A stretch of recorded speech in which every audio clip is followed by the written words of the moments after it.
question what you're doing.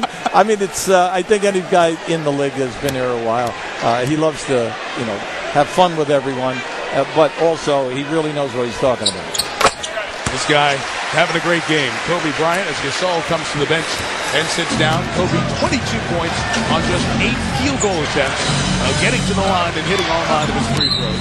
The Lakers lead by 15. On the outside, Joey Crawford has the foul call on Derek Fisher. T-Mobile halftime report coming up. Congratulations to the Celtics for advancing. They'll have the recap of the blowout and an interview with Dwight Howard as he and Orlando try to get Game 2 and even the series against Detroit. And John Barry's Fave 5 Lakers all coming up on the T-Mobile halftime report. The double teaming on Okoro and Boozer. Now you see, well, how's Boozer doing? Well, right now, Boozer's having a tough half. Not only can he make the shots, right now he's 3 for 7, but he has 6 turnovers in this half. And Fisher's done a great job to Radmanovic for that hoop, and it's a 17-point Laker lead. Well, they're wearing him out on the fast break. You must give them credit. Not only are they forcing the turnovers and forcing the miss, but their first pass to initiate the break is excellent. Already 15-2 in fast break points on Utah. Okoro back out to Darren Williams.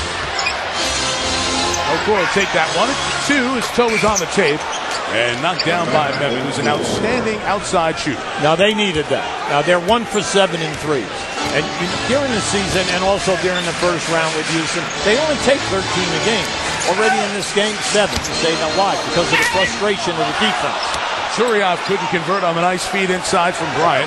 See if Utah can get a couple of scores and stops here in this final minute of the first half. Jazz coming off the Friday night game, eliminating Houston at home with a 38.5-hour turnaround back on the floor. It's no big deal in the regular season. You do that all the time. Okoro missed the 3. Boozer missed the 2. And Okoro is fouled in the act, and he'll come to the line. It's a little bit different in the playoffs, especially when the Lakers have been sitting for 5 days. And with Utah having the series lead 3-1, 3-2, Jerry Sloan, the Phil Jackson staff, they were working ahead, thinking, well, it's going to be Utah, and if not, we'll start adjusting if there's a Game 7. Well, I like what Jerry said, though, on the interview with Lisa, and that is, look, this is basketball. It's only basketball. We had a day to prepare. Now, that's not making all of these bad passes, okay? Right. You're supposed to be a basketball player, professional, and come in here and run the offense that you're famous for, and you're famous for getting to the line. You're second in the league in foul shot attempts, almost 29 a game. Well, until these 2, you've only attempted 6.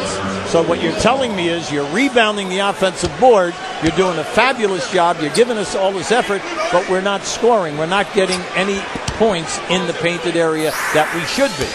One more for Okoro as he shoots. We'll remind you can visit NBA.com.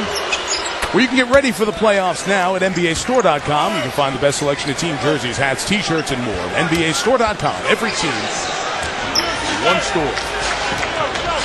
Utah had a brief early lead by 4. It has been Lakers ever since. Big start to the second quarter. C.J. Miles now watching Kobe. Radmanovic catching fling. And hold by Boozer. He had Lamar Odom's jersey. It was an easy call. And with Utah in the penalty, free throws coming for the 9th-year man out of Rhode Island. Yeah, the half has just been a nightmare. When you just think of the opportunities that we've given away if you're a Utah Jazz fan because of the bad passing.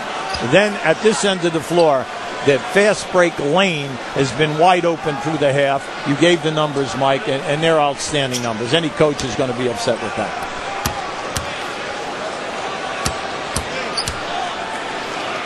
Odom was slightly under his average in the series against Denver, scoring 11 points a game. He was 7th in the league in rebounding this year, at over 10 a game. So he gives you a double-double on average every night. Derek Fisher will check out. So many interesting storylines with Derek in this series. Of course, playing for Utah last year. You remember his daughter and her illness, so we'll talk about that in the second half. As Derek prepares to return to Salt Lake City for Games 3 and 4 with the Lakers on Friday and Sunday. Now, I like this. The Lakers have this. They have full court pressure. They have full court zone trapping. What they're just trying to do is run some precious time off of this 24-second clock. Jordan Farmar defending Darren Williams. It will be Miles, the lefty, with the three. See if the Lakers can get a quick one out of Kobe. They deny Kobe, and the pass to an open space by Radmanovic forces the foul by Miles at midcourt. It's been that kind of a hit. You make the long three, you get it down to 11 points. All you have to do is just defend them right now, and then you just can't make a silly foul. It happened right in front of the referee. So Bryant back to the line where he has converted on all 9 of his free throw attempts.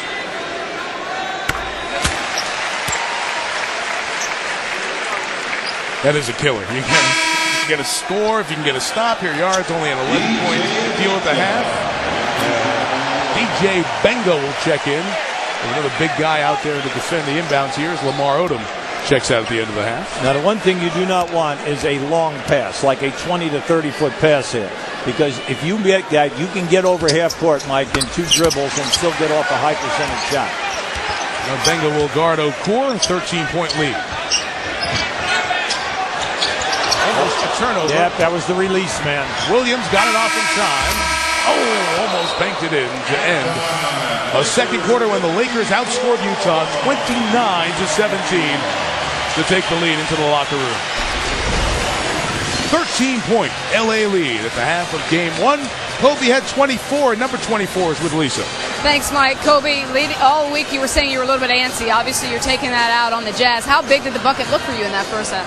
It felt pretty good. I got some easy opportunities, and I think they respected my teammates a lot, which has opened up a lot of lanes for me. And the bench doing its thing. How have the bench players been able to be so effective in that first half? Well, we all stay within ourselves, and they come out and they run the offense extremely well, and they're able to get some good looks. Sasha the Machine came in and was big for us. All right, thanks a lot. You got it. 11 turnovers by the Utah Jazz and a fast break point advantage for the Lakers. Part of that first half story. The guys will dissect that. The blowout by Boston as the Celtics move to the second round. The Dwight Howard interview. And JB with his fave 5 of the Lakers. All coming up on the T-Mobile halftime report. This close to a 10-point game. As a friend of mine once said, the iron uncommon. At the half in Los Angeles on a beautiful Sunday with the Lakers in the playoff, the top seed in the Western Conference, leading the Jazz by the 13-point margin. The T-Mobile halftime report coming up next here on ABC.